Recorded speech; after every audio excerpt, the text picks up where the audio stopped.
Deux associations de protection de l'environnement, l'ADEPVI et l'ADEPAL, face à l'expansion des vergers dans ce secteur de l'AOP Pommes du Limousin, tirent la sonnette d'alarme. La dernière étude de l'INSERM concernant l'exposition aux pesticides et leurs conséquences souligne une aggravation. On sait que par exemple, il y a une dizaine de pathologies chez les riverains qui sont identifiées comme ayant un lien plus ou moins important avec l'exposition aux pesticides, alors qu'on n'avait que 2 en 2013.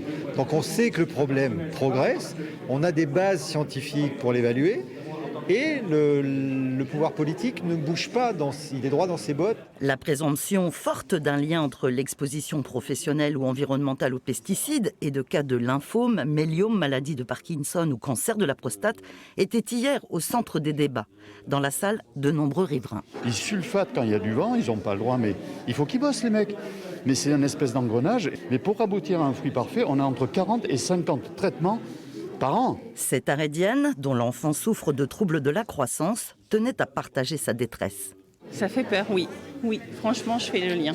Parce que c'est pas la seule sur Saint-Thirier, enfant, qui a les mêmes problèmes en fait. Beaucoup d'interrogations sur les enjeux sanitaires, les pratiques agricoles et les contraintes économiques.